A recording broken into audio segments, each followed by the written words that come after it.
Okay. Time to begin.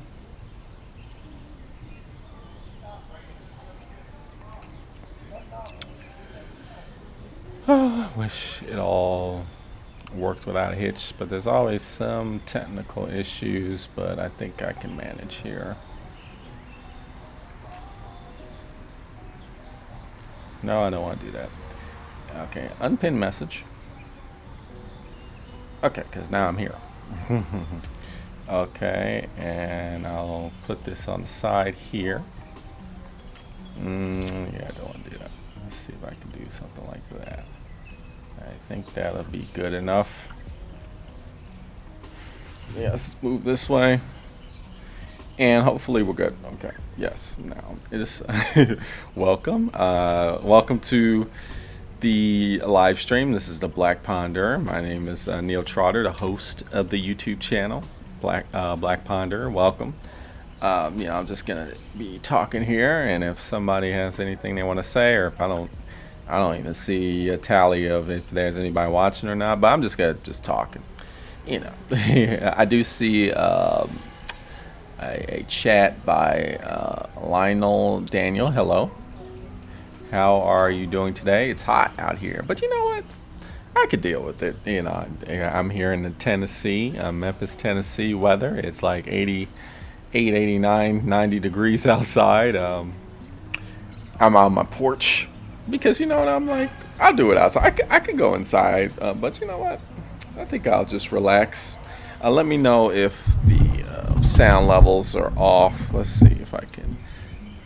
Trying to make sure the sound is, you can hear me well. Hopefully somebody, if you don't hear me well, hopefully somebody will say something, if there's even anybody watching.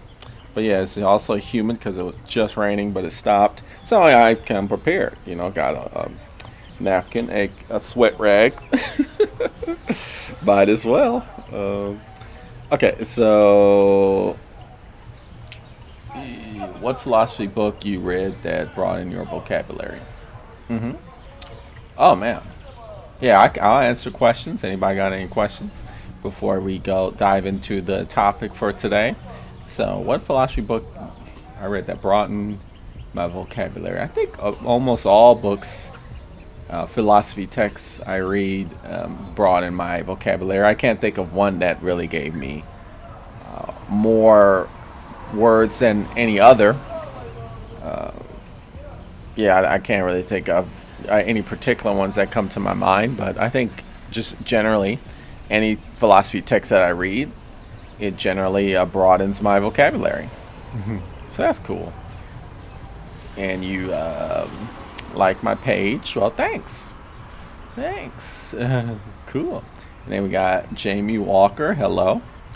How are you? How are you doing? Okay. So, all right. So today's topic, what I want to talk about. Let's see. Don't want to.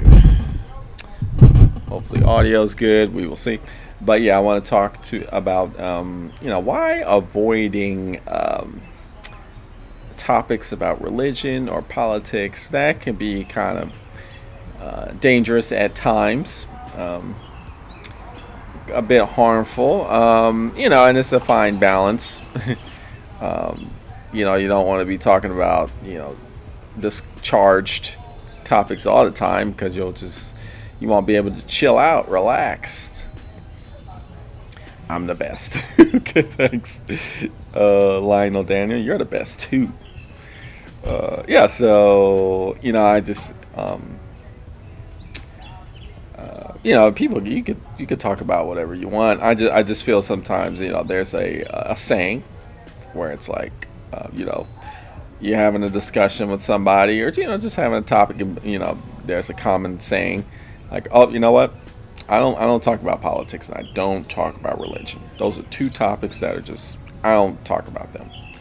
And yeah, that could be a bit, kind of putting you in a precarious situation, in my opinion. We'll talk about that. We'll talk about why that is.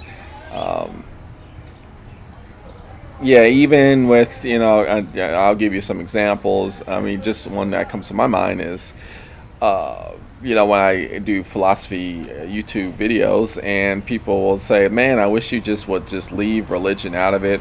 Or, man, I wish you wouldn't talk about politics. Just talk about philosophy. Keep it pure philosophy. Several people have said that. They'll tell me like, philosophy to me is pure of religion or politics. Even though, I'm sure like plenty of people watching or who will watch know like many of the greatest philosophers that have ever lived were religious, and they talked about religious topics. Even like atheists, the great atheist philosophers, talked in depth about religion, and on top of that, politics. Right? I mean, some of the greatest works of philosophy are political philosophy, right? Like Aristotle's Politics, or the Nicomachean Ethics, right? That's another very popular one, which has politics in it. The Republic, that's one that's very popular. And you can go through the gamut, like all that ancient philosophy, very political stuff. So I mean, that's one thing.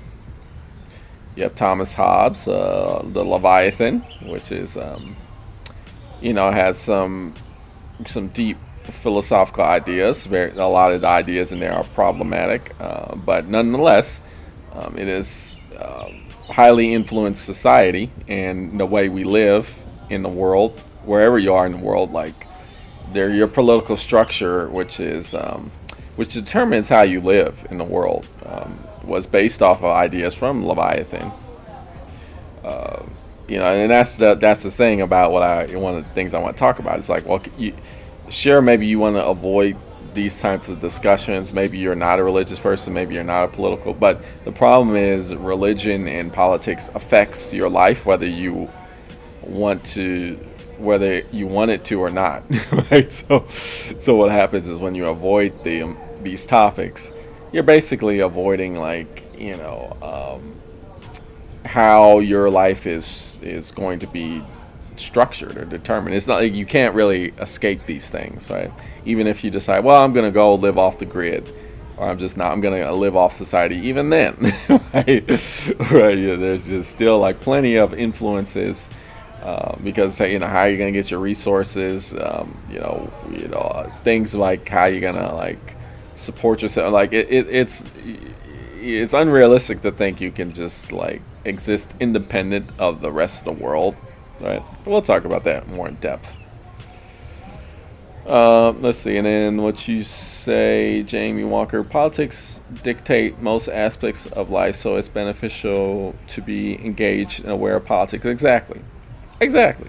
And not everybody realizes that, and I think what's happening in our world today is, bad things are happening, and it's kind of side-blinding people, and it's like, whoa, what's going on? Why is this? What's happening? And it's just, well, if you paid more attention to politics, you would know, right? You would know what's going on. So let me give you some examples here. Let me see my little notes here. What I take. Yeah, I mean, here's a example that actually happens quite a lot, which is unfortunate. I volunteer for Planned Parenthood. What Planned Parenthood is like a health clinic. It's like I don't know what you call it. It's like a healthcare chain. It's like it's a healthcare clinic. There's a bunch of. It's like is a nonprofit organization that's basically they just got a lot of healthcare clinics for those who don't live in the United States of America, and it's family planning and reproductive health and such, and and one of the things they used to offer in many states, which they can't do anymore, is abortion, because abortion is now illegal in many states in the United States of America, and it's illegal here in Tennessee. So what happens? Sometimes I volunteer sometimes at Planned Parenthood, and people will come up to me and they'll be like, "Oh, something came up, and I want to get an abortion," and I tell them, like, well, you can't, like, and they're surprised. They're like, what? I don't, huh?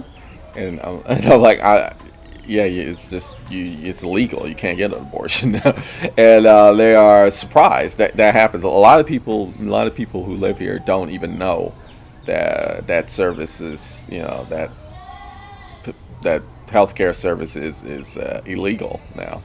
And they're surprised. They're like, "Oh, damn!" And it's like, yeah, I mean, that's rough. So there's all types of things that we do. The organization does to try and address this issue. But I just want to focus on the fact that abortion is a political issue, and that kind of reproductive health care service, some people don't. So there's many people who don't believe that's a healthcare service, right? They think it's it's murder, right? And so why do people think like that? It's a religious. It goes down to religion, right? It's a lot of people based off of a religious believe like abortion is murder. Therefore, they have, as a result, now Tennessee, it's illegal to have an abortion here in Tennessee, and there's an example. Like, it doesn't matter if you're religious or not, whether you're a Christian or not, or if you are political or not. Like, if you need that kind of service, you're not going to have it anymore. So it's like, it's time to get political, right? Or like, okay, I'm going to avoid these topics, but then when you need to do something that involves politics, and it's just not available anymore, it's like, oh, okay, so now, like, what are these people going to do, right? they don't have that service. Like, somebody who's like considering getting an abortion, they're at a huge crossroad in their life. Like, what's going to happen next is going to largely determine, like, it's going to make a large impact on their life, right? And so, like, yeah, so that's an example of like politics and religion definitely has a major impact on somebody's life, whether or not they want to be religious or not, or whether they want to be political or not. Like, that's one example. All right, and then, oh, hello, 82946. Love the videos. Cheers. Okay, cheers. When everybody knows your name. And I'm looking at my notes to see other examples. And they're always glad you came. That's what's that? That's Cheers, the sitcom.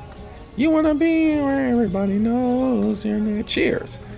But it's a serious situation. But sometimes we gotta get a little crack a joke because if you get too serious, you'll go insane. So I understand, like, you don't want to always talk about politics and religion because it's just very serious. Sometimes you need a break, but you gotta find a balance. Is what I'm saying. So I'll go into other examples here. Okay. Okay. So you're from Scotland. You live in Scotland. Cool, James Walker. And we have similar services. Abortion is legal here. There are many reasons why people might require or want an abortion. So a ban does not make sense to me. I agree. I'm with you there. But there are people, and I'll tell you straight up, here in Tennessee, most, they do pollings here, and they like ask the general populace here, just in the state of Tennessee, like, do you believe like abortion should be illegal? And most people will say like, no, I think abortion should be allowed in some situations. I think many people, I think most people here actually think like, well, there should be some restrictions, but it should not be totally banned. But there's these people who are in power, which are the minority, who believe like, no, abortion should be like 100% illegal no matter what. And that's like the minority opinion, but these are the people that have all the political power, right? So one thing you don't want to do is you don't want to get twisted where it's like, oh, is that how everybody here in this, the American South thinks? Like, no, most people think like that shouldn't be the case. Now, or if you're like me, who I believe like abortion should be 100% legal in any circumstance, which I guess I'm kind of like that far to the left of that instance. But that's the thing, all right? So it's like, that's another reason why we need to talk about politics, because if you avoid politics, what's going to happen is that the minority who has power, who might not agree with you, or you might have strong disagreements with them about your way of life, they make the decisions for you.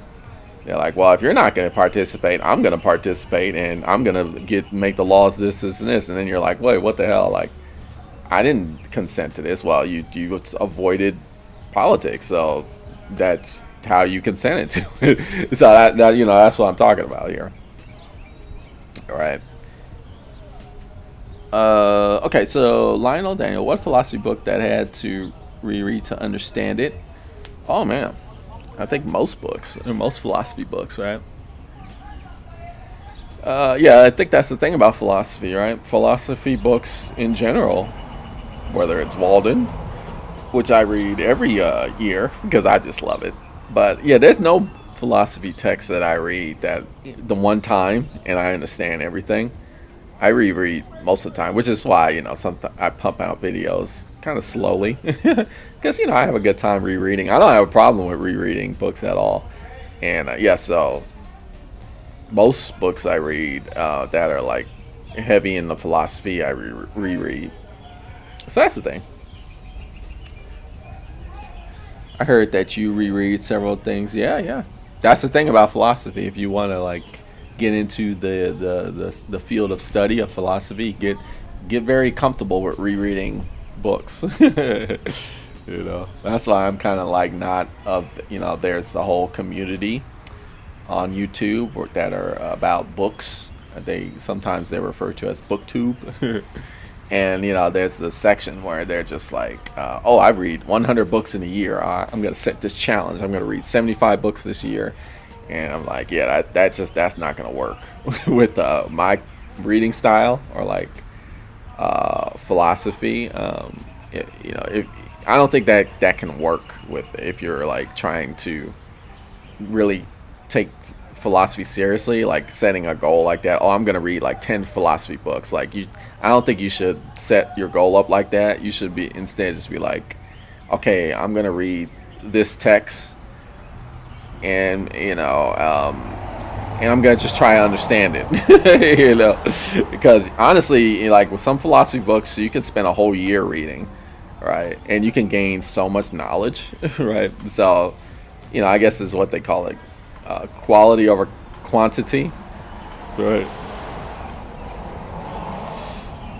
I'm such a great savant. I'm just a average normal person that just likes reading boring ass books. But thanks. And then Sean Havern says greetings. Hello.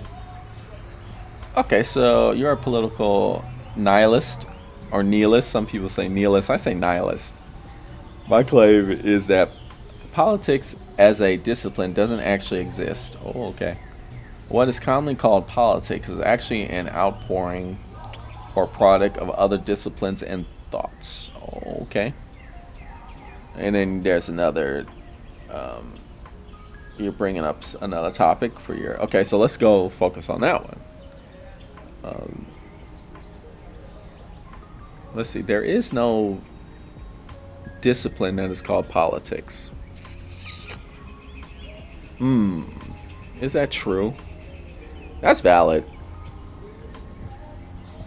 I don't know if I agree with that. I think there is a discipline called politics, and I think politics, because that's to me that's kind of like philosophy. There definitely is a discipline called philosophy, but the philosophy discipline is very, very broad, right? And there's all these subsections. Politics is in a way kind of like that, but I would say like it's not even as broad as philosophy. Because for example, a lot of people when they were talking about politics, they're not even leaving out a huge part of politics, which is civics. Right? Civics being like your responsibilities as a citizen, which not only include voting, but it includes like participating in like local municipal like government affairs like town hall meetings or city council meetings, or writing to your representative, or your writing to your Senate, not only just voting for the president, but also voting, for your local representatives, and being involved in campaigns, canvassing, right? Canvassing, tabling, if you got like a political idea, like if you were like, hey, we should save the park, right? They're gonna bulldoze the park and build a mall there, and like that's politics right there. But that's more like civics, protesting. That's politics. Which is, and I classify that more as civics, but when we talk about politics, a lot of people leave that out. But that's like a huge part of politics. So I don't know. I think politics is a discipline. It is kind of it's a multifaceted discipline, and I do think when people refer to politics, they're not including like a lot of the things that politics involves, which is a problem. But I think it is. But you're a political nihilist, meaning like politics inherently has no meaning, or inherently the all the things that encompass the subject that is politics is meaningless. Is that what you what that term is. I don't know. But now you say rereading is the best option. One could study a book like Plato's, Plato in general. Parmen, yeah. I know that book. I don't even want to.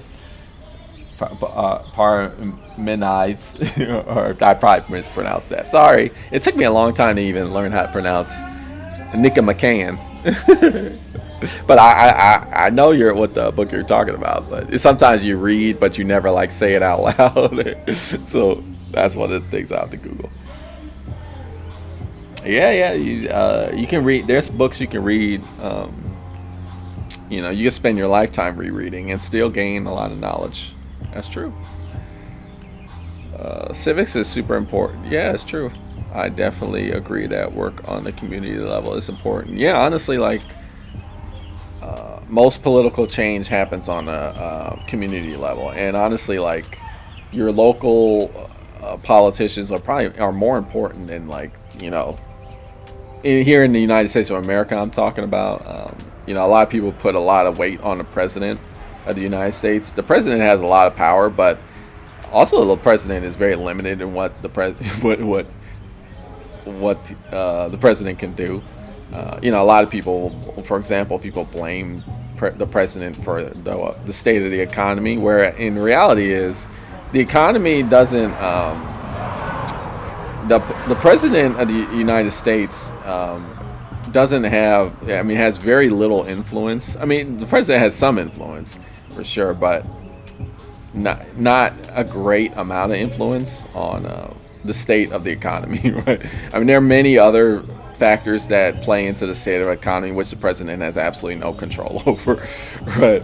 But your local politicians and your local officials, they have there's a lot more stuff that they do where the economy plays a huge role. Things like that. So I would even argue, like, actually your community or your local politicians and your community, politics is more important or affects you more so than like national or federal level. So you really want to pay more attention to like that than like what's going on a federal level. I don't know. Yeah, the example I just used with the abortion, and that is now a state level thing, where it's like, so now it's important because some states abortion is legal, like California, the state I'm from, but so it's more of now it's a local, this is like a state issue. So that's an example of what more locally it's more important, And then Troy Newman says, never was taught about the concept of civics. Yeah, that's a huge problem, right? That's like a common problem, a common critique of the American education system. I don't know if you're from America, but that is a common critique of our public education system. It's like, wow, we don't even teach civics, which is like. And then you can further say like, well, that's by design, right? Because they don't want the common, the average citizen to know how to affect, their power that they have, right? They don't want you to learn how to involve yourself politically, because then the people at the top can call all the shots, and you wouldn't know how to make change, right? But yeah, that's a common thing. But then you say, but that makes so much sense. Could you elaborate more on civic duty, perhaps? Do you partake in any civic responsibility? Sorry, came late. Oh, yeah. No, I've gotten a lot more political over the past years. I'm definitely dive deep in social activism now in my community level. That's another reason, early in my Black Ponder YouTube channel, I would just pump out videos, right? And it was fun. But then I started reflecting and like, wow, all the politics I do is over the internet, which is fine. But I'm like, I need to like involve myself in real world. I mean, like not to diminish virtual, because that's important too, but I need to get like more involved with face-to-face community. So yeah, so I kind of laid off the like pumping out like videos every week and being like, you know what, it's fine. Once a month, once every other month, I need to get more politically involved because we're swinging to the right. Let's see, is that the right side? Yes. The camera is, it seems like that's going right. Although it might be reverse. I don't know. This is my right. In terms of like the political ideology. So yeah, I'm involved. I go to city council meetings. I do protests. I canvass sometimes, meaning like I actually go door to door to people and like try and get people involved in like local political issues. I do tabling where I'm a part of several activist groups where I sit down. I get set up a table in like a public square or like a park, and I just like have political things like police reform or even police abolition. I'm very much involved in that, and I sit there and just have discussions with just people who live around in my community about how like we really don't need like this level of policing in our society. Is like destructive, right? And trying to get people politically thinking. That's part of civics too. I do that kind of stuff. I'm part of several social activist groups.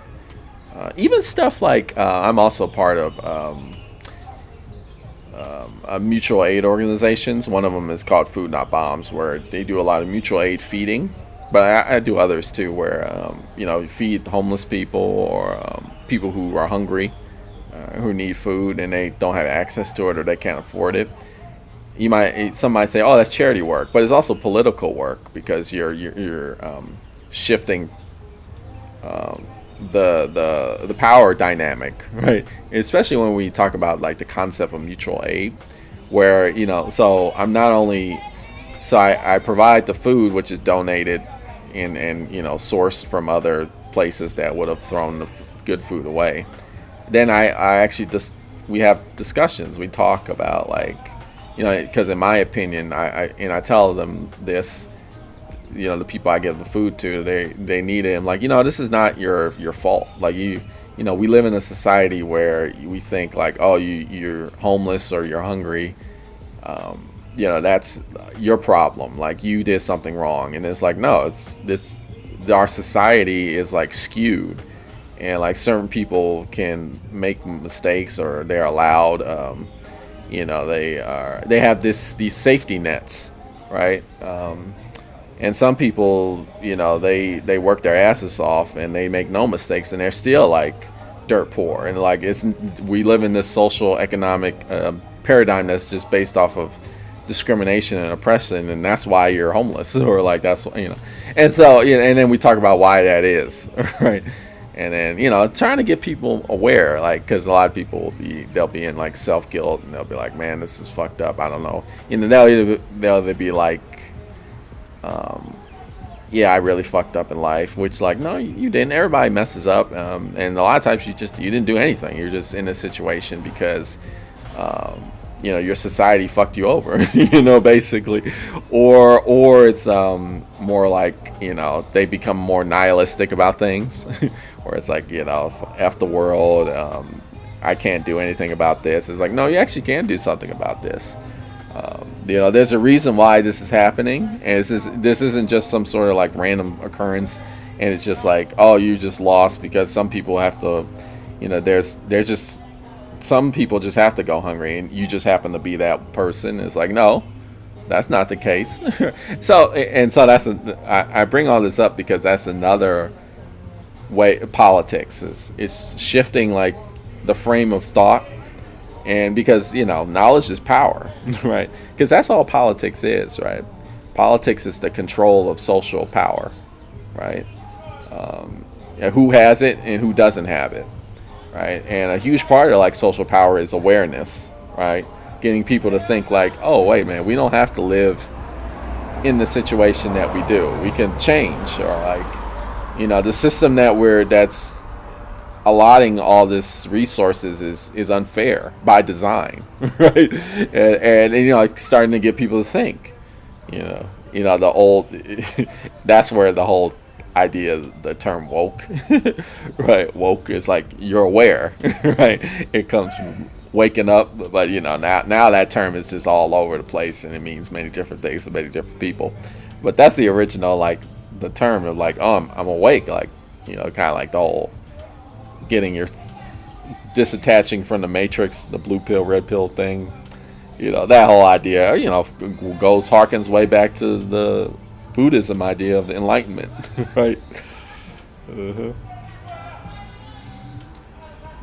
So what's going on? And then Sean Haven, I'd say that community work such as civics is pre-political. I don't know about that, man. I think that is politics. I think that's more political than like, the shenanigans of what President Trump is doing, which a lot of people call, that's politics. The whole like Hollywood access scandal, that's politics. But like no, actually, like community civics is much more about politics than all that garbage, right? Even though like what's happening with that whole sexual harassment, misconduct thing with Trump, I mean that's politics too. It is. But I would argue like community civics is much more in line with like what politics actually is than that.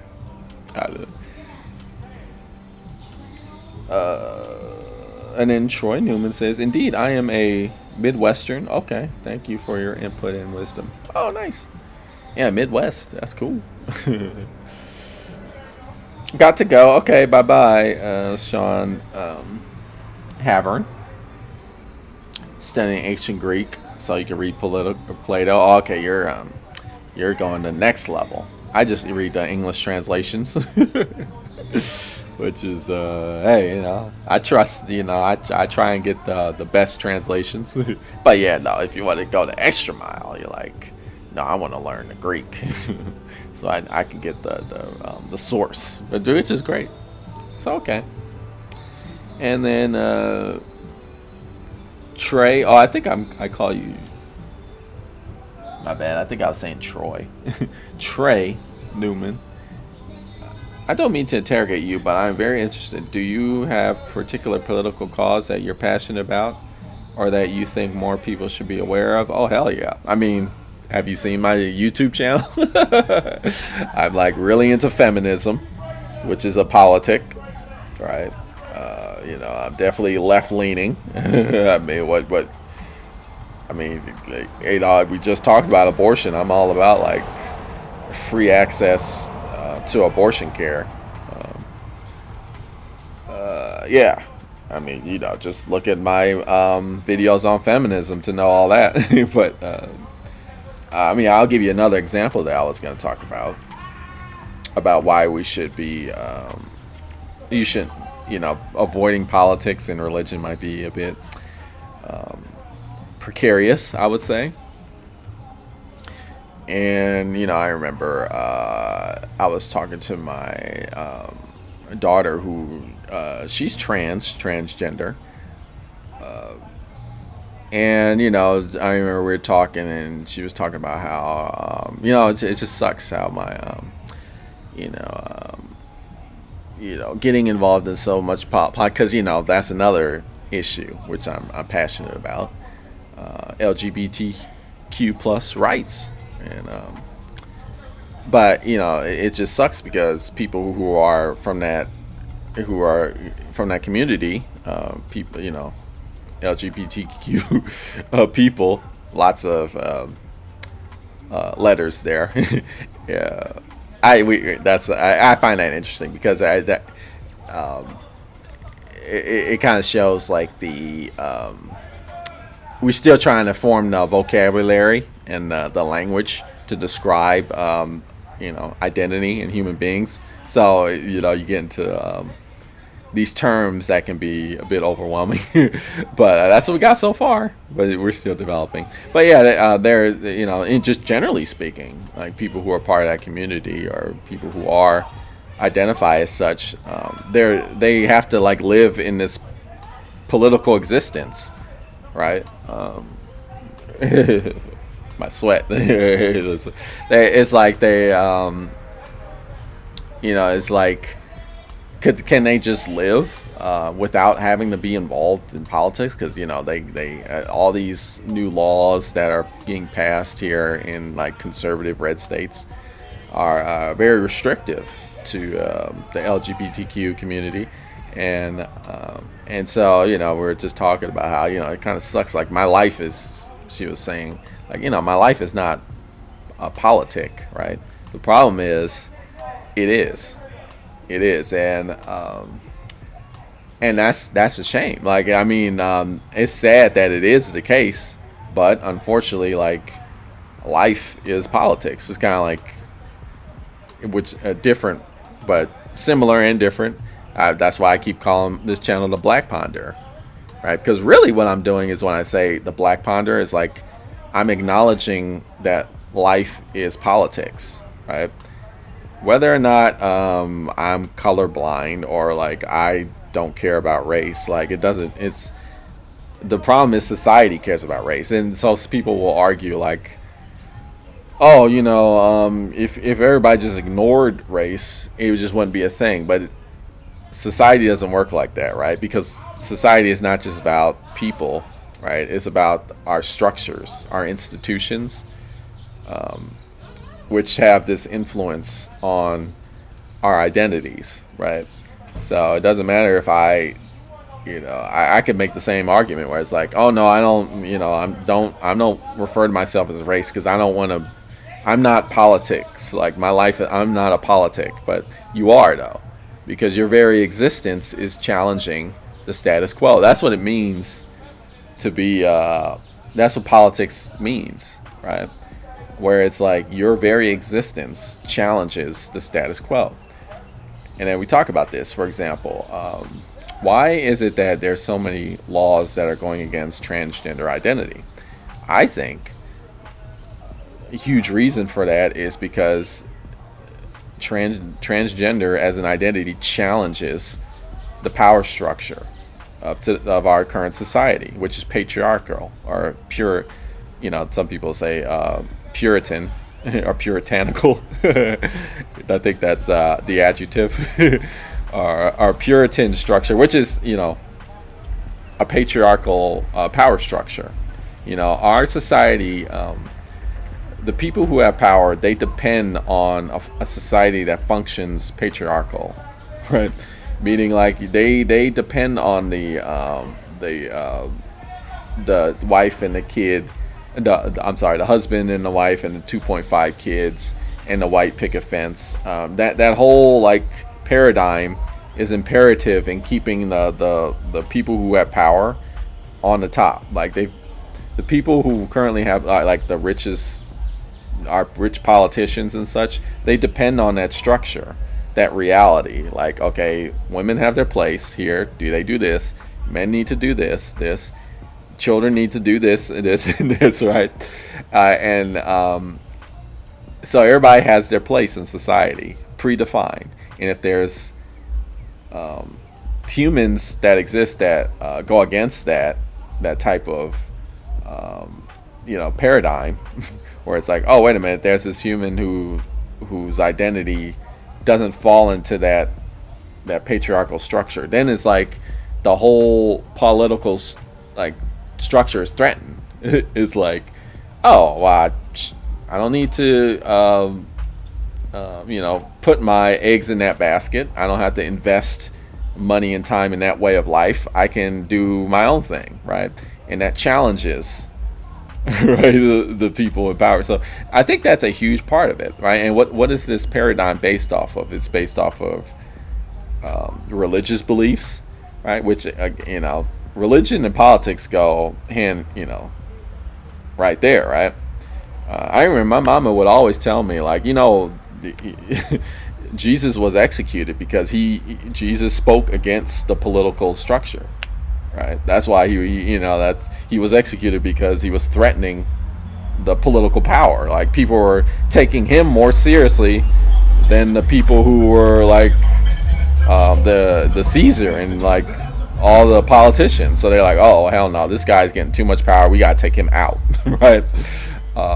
It's the same thing with to a different. It's different, but it's similar. Where it's like you start like existing in these paradigms that go counter to like what's the status quo. It's that leads to resistance and oppression. So being your true self is political, right? If you say like, hey, I think I'm transgender, it's like that's gonna like threaten a lot of the power structure. So unfortunately, you can't. So my argument is you can't even avoid politics in that sense. Like, you can't say like, well, my life is not a politic. It is, actually. It is. And that's not to say like it should be. It shouldn't, right? We should be allowed to live any way we want. The problem is we live in a society that dictates, only like values certain ways of life because that complements the power that exists currently, right? And if there's any type of identity that, there's many different types of identity that go against that paradigm and threatens that power structure. And it's just sad that we live in a society that's controlled off of this kind of like exploitative social economic paradigm. It's kind of sad. We live in a society where that's a thing, and then so in that way you get all these people who critique capitalism, and they're like, yeah, see, and so they get into that whole thing where it's like, yeah, we live in a society that's based off of exploitation and oppression, right? But I would even go further and say, well, it's not just the capital; it's like all types of other things. It's a kind of power based off of exploitation, and so like so basically what I'm saying is even to exist is to be political. So to that question that was originally asked about what particular political cause, like I'm very much for people being allowed to live their true selves. Because I feel like when people are allowed to live their true realities, then we as a human species can, progress and be like, oh, okay, this is what it means to be a human being. Because we have a very limited understanding of what it means to be a human being currently today. And I guess that's the philosophy in me. I'm very interested in that question. Like, what does it mean to say, like, I am a human being? What does that mean? We have no idea. And I think, how do we understand that? How do we start learning about that? We got to start letting people live the lives that they are, right? But in our current society, that it's very hard to do that, because by doing that you threaten power structures, right?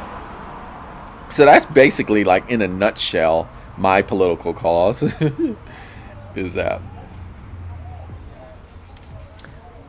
But let me move on to other comments if there are any. And then Almighty Om, hello. Before you are ready to read a text in the original, I recommend you read many different translations in your native language.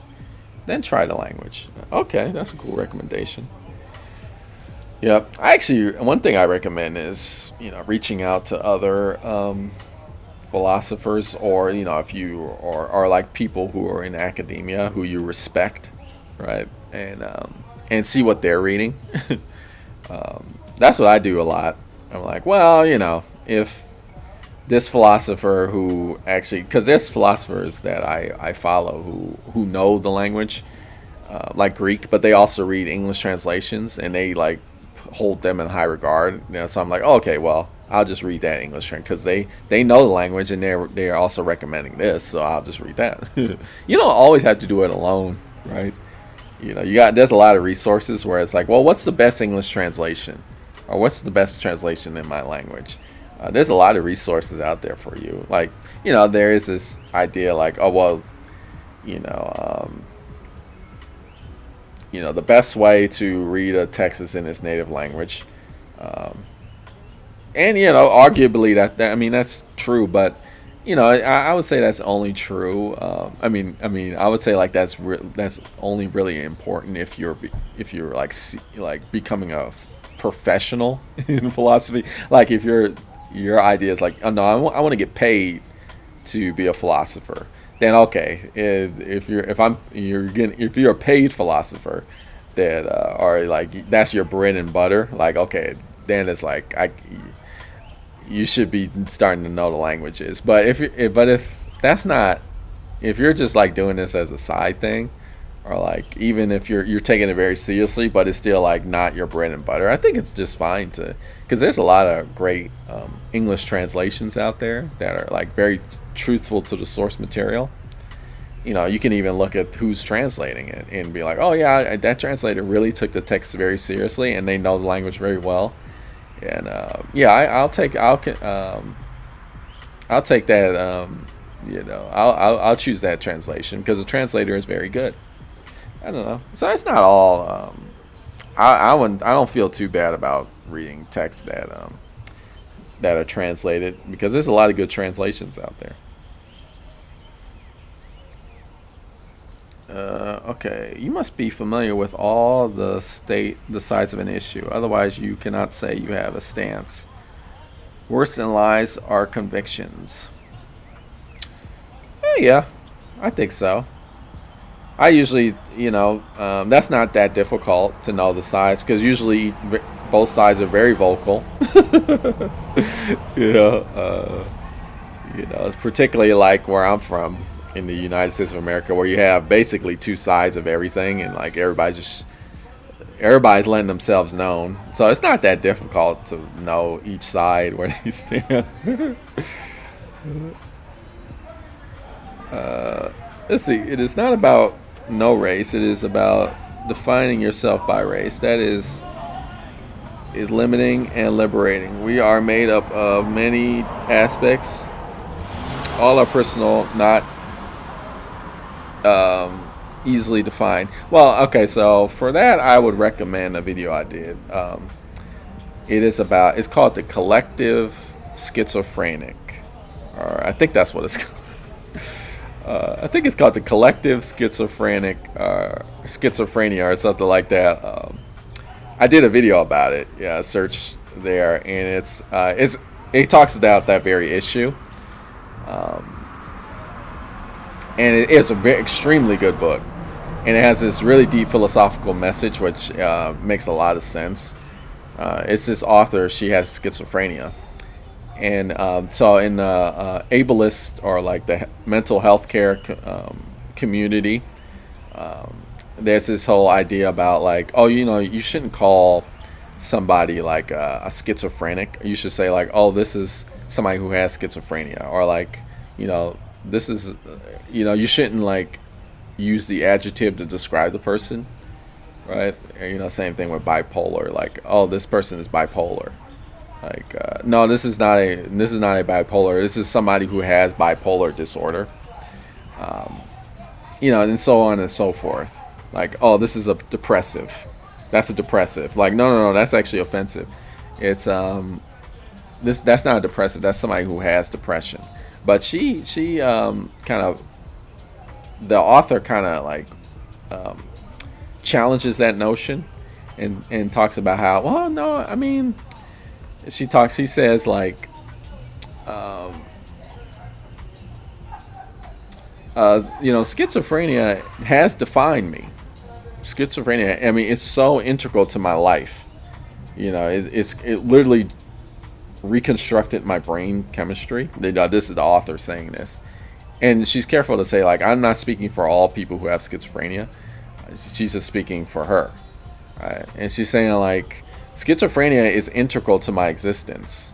Like it's essentially part of who I am, right? It's not all of me, but it's like integral to. So to be dismissive about it, to say like, oh, you're not schizophrenia. You're not schizophrenic. You're a person. You're an actual person. Schizophrenia doesn't define me. She pushes back and she says, no, actually, schizophrenia does define me, and don't ignore that part of my life because it has huge implications on how I live. All right. So we do need to be careful about that. And I would say, like, in the video I made the same thing with race, where it's like it's a form of erasure when you're like, oh, you're not like a black person. You're a person who just happens to be defined by this thing called race. It's like, no, actually, I am a black person. Like, I'm a black person. I use that as part of my definition because my blackness has defined who I am. That's one of the reasons why I wanted to start this YouTube channel, because I read philosophy differently because I'm black, and that's important to understand. I bring like this black perspective to philosophy. And what's that? What do you mean? And somebody else said, like, what do you mean by that? Are you saying like you have some crazy like chemical different? No, I'm saying like my experiences living in the United States as a black person has shaped my view of my way of thinking dramatically. Like, I think in a certain way because of how society has treated me because I'm black, right? And so I read like philosophy texts, like way of thinking, where it's like I'm always aware like we live in a society that is oppressive, and there's always this discrimination that happens, and there's always like this exploitative situation that goes on, right? And there's really not a thing called color blindness. That's like not a thing. Like, people, they have inherited biases in them, right? And I'm always taking that into consideration when I'm reading philosophy texts, where a lot of people will read philosophy texts as if it's like, oh, this is neutral, this is pure, and this is like pure knowledge, right? Or this is abstract knowledge. But I know as like a black person in America, like that's just not possible. Human beings don't operate in that way. Like, not even like the most intelligent human beings function like that. Everybody has biases that have been like programmed in their mind since the day they were born, and because of the subconsciousness and the society that we live in, right? And just part of like human nature. Like, a lot of that is like evolutionary. Like, we've been programmed to like inherit certain biases for our survivability, right? So we're kind of like innate in that reality. So it's important to recognize that, and I'm able to recognize that more. It's more obvious to me because of my experiences as a black person. So I do point things out in that people don't want to confront. Like, I read a lot of Hegel, and like Hegel doesn't has very problematic opinions about Africa. If you read Hegel, and like or like basically anything other than Europe, and he goes into depth about that, and I call it out. I'm like, yeah, he's very Eurocentric, and that's important to understand. Hegel's just an example. I mean, there's all types of other philosophers who they have these problems, right? These that are, come from a bias, which is it's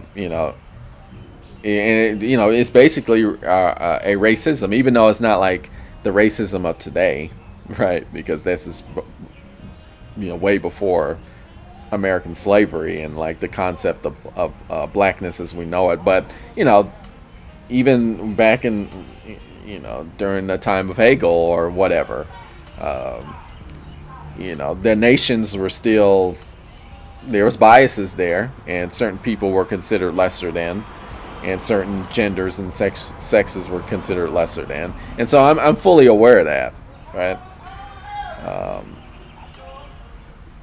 And so like I'm proud, that's part of who I am, right? And so I think that's important to acknowledge.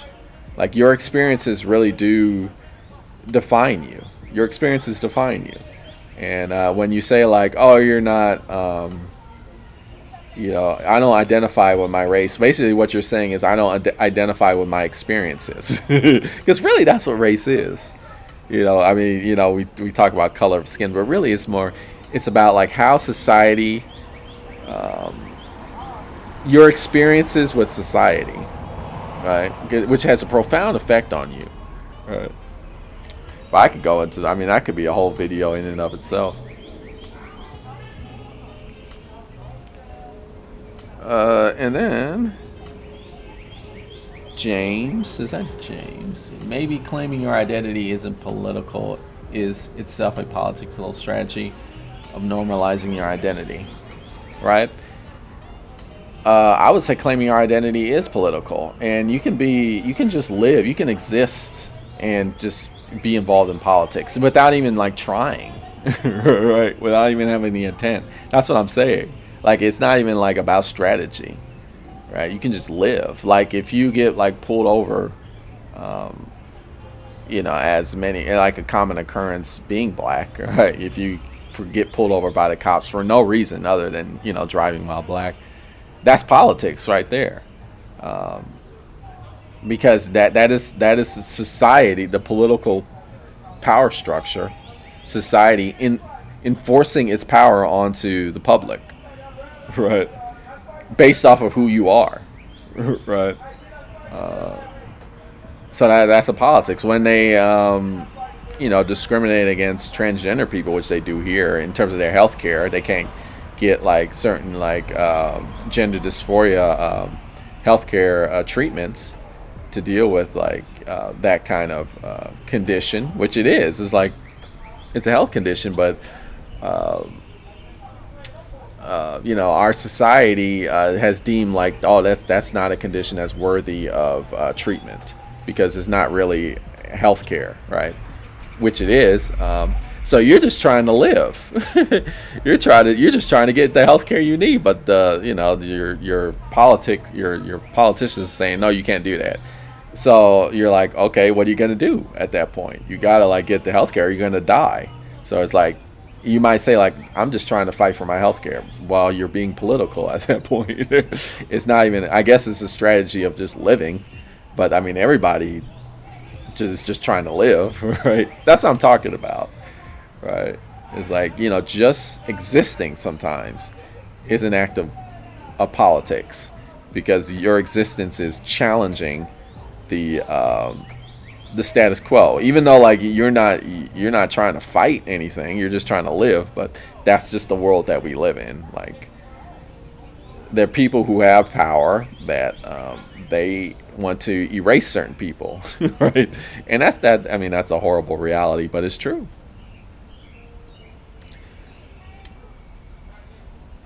And then of course we got Almighty Om, who talks about let's see, Jesus was killed because he was called the Lord of Jews, a meaningless title, and some people took that as a threat to their own convictions. Yeah, like Caesar, or a lot of the other political, the lot of people who had the most political power, they took that as a threat. Now it wasn't threatening their convictions, it was threatening their power. Right, they're like fancy seats, and it's like, oh damn, like people are not listening to us, they're listening to this guy who's just like this commoner in their minds. They're just this guy who like, who the hell is he? Everybody's like crowding around, and he's like doing all these sermons, and people are like listening to him, and they're not listening to us.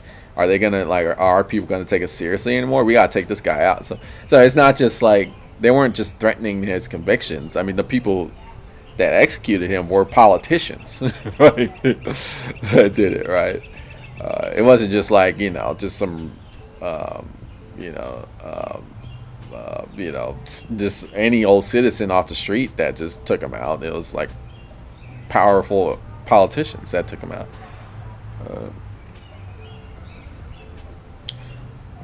And then, let's see. Indeed, to be obsessed with the external is often a mask to the internal struggle. Oh.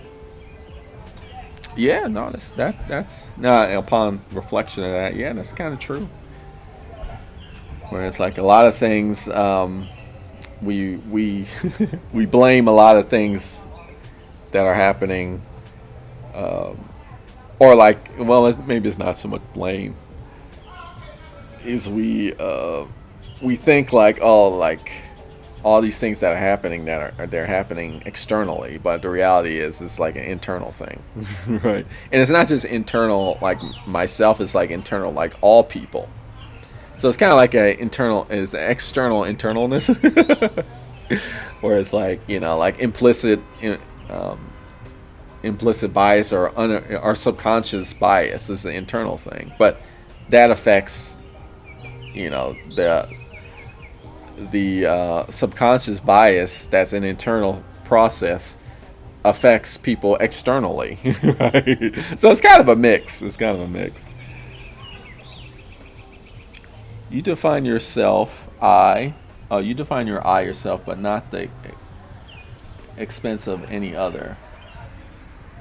Okay. Martin Buber.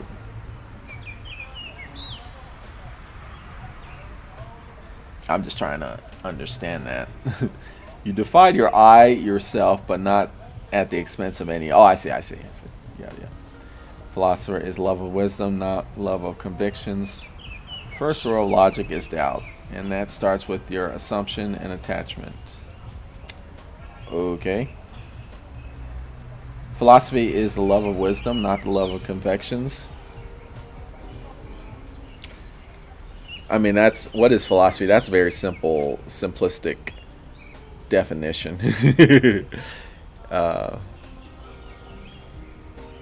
I guess I would say it's a lot more than the love of wisdom.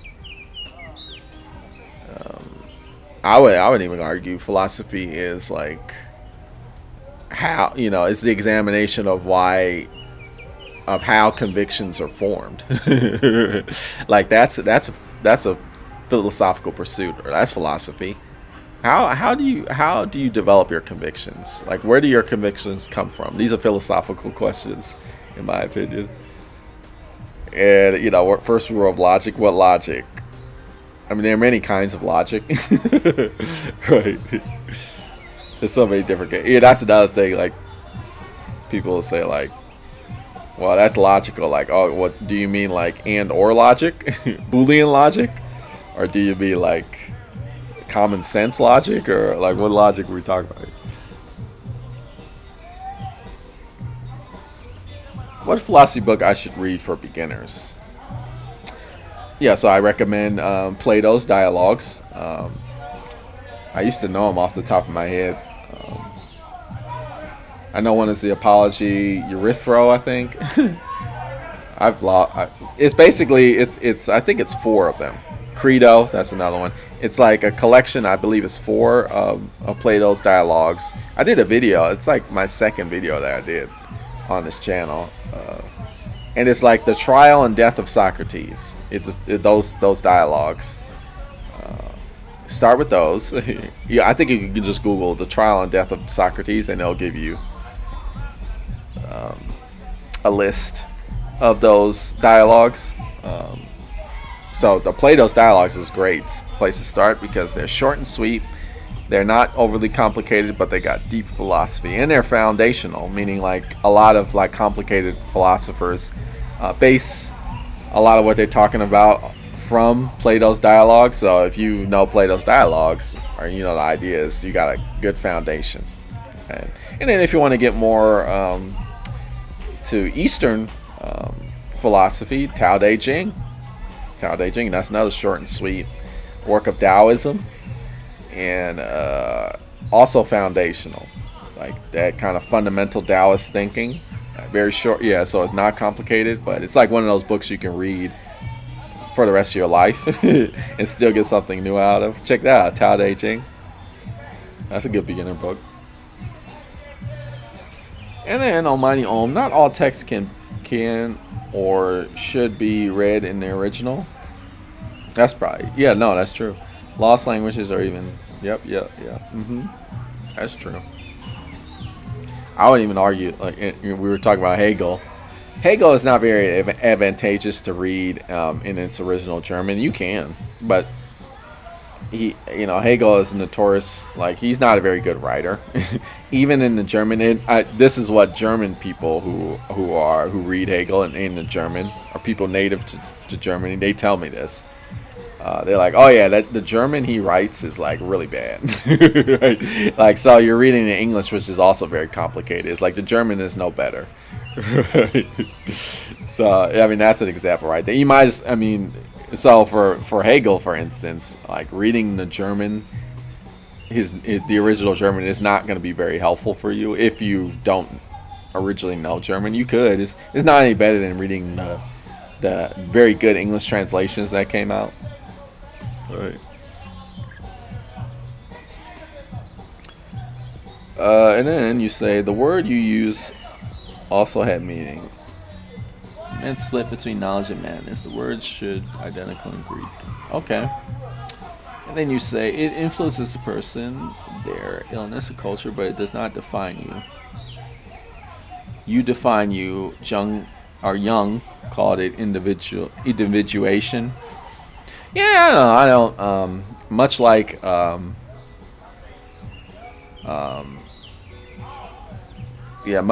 what's it, Sigmund Freud. I don't buy into like all the things that Sigmund Freud or Jung propose.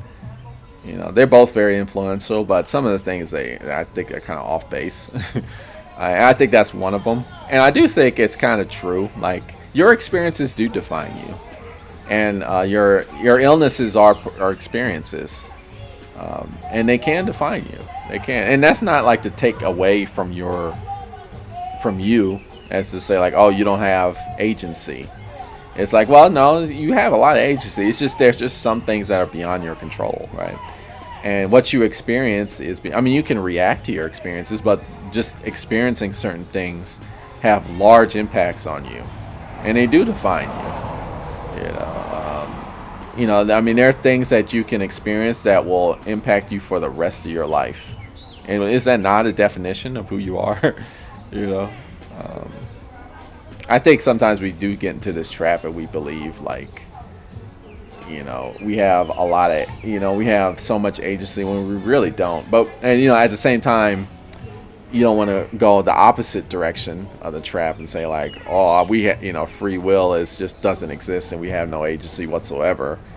I don't think that's true either. It's like, it's in between, right? We got a lot of agency over the things that we can control, but a lot of things we don't have control. And a lot of like outside experiences like illness, but many other things too. Like, they have these such enormous impacts on us. They basically pretty much define who we are as individuals. So I don't buy into that aspect of Jung, but I don't know.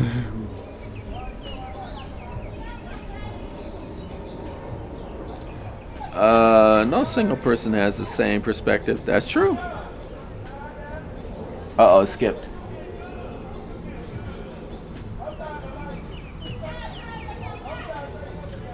Schopenhauer, as an example, is to think your own is unique, is normal, but better than others, never. You liked it, which is fine. But Almighty Om, this person's name dropping. They just busting out with the you gotta be careful. It's important to read widely, but I also think sometimes it's good to be like, okay, I've read this person, but this is what I think. Rather, this is what this person think. This is what this person think. This is what this person. Yeah, but what do you think? Right? Based off of this, like, because you can disagree with these people. They're not like. Sometimes we deify these thinkers who are, a lot of these thinkers are very good and they're awesome, but I mean they have flaws.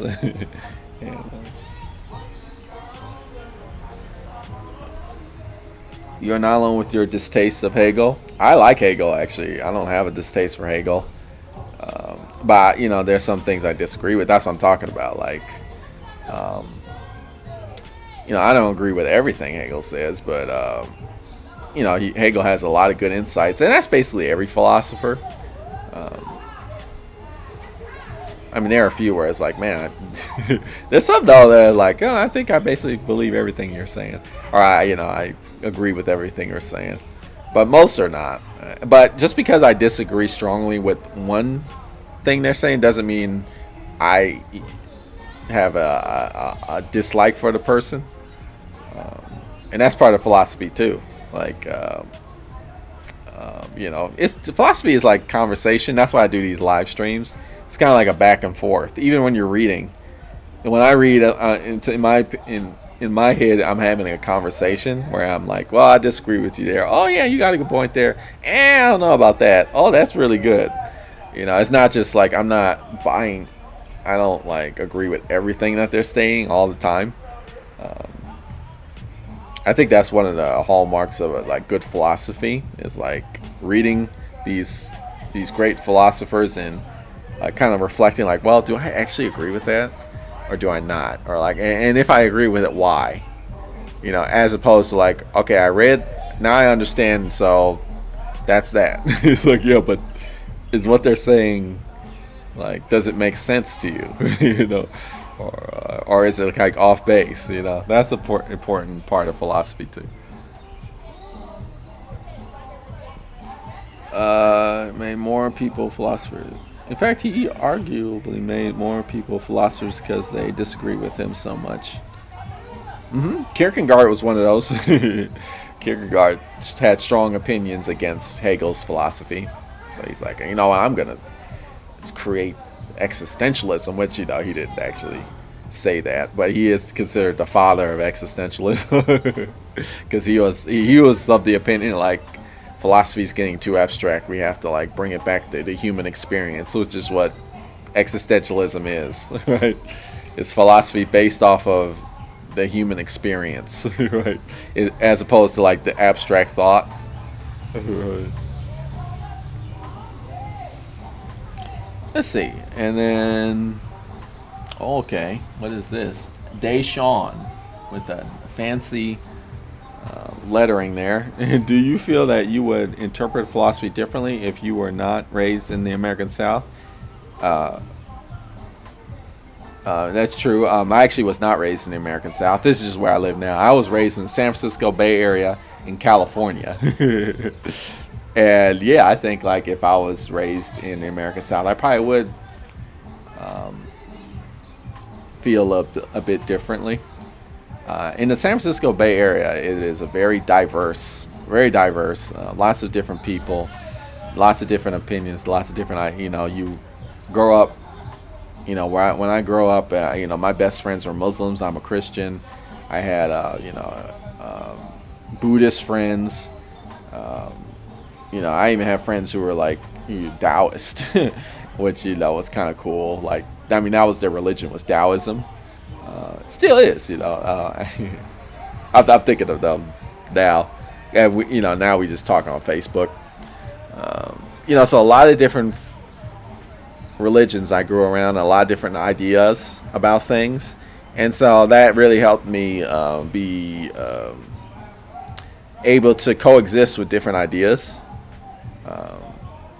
I guess that helped me a lot on my philosophical journey, because I'm able to read a lot of different ideas and just coexist with them and not necessarily have to agree with them to acknowledge the value of them. Like, I can say like, that's a really good idea. Like, intellectually that's good. I disagree with it though. But I see where you're going with this. A good example of that, in my opinion, is Ayn Rand.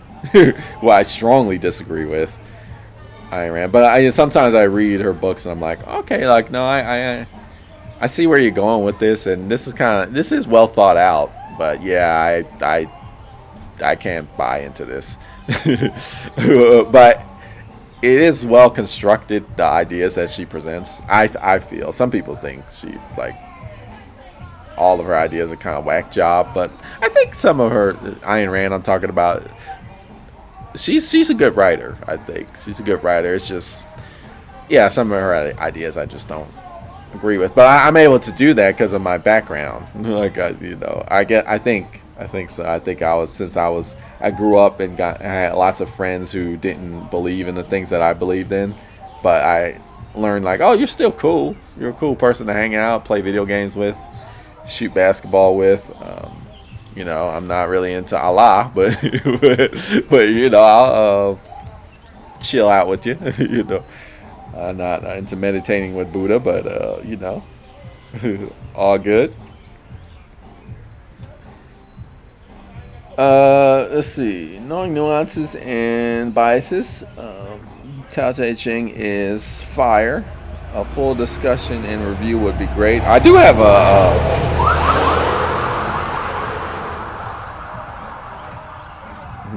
I was just waiting for that undercover cop to speed by.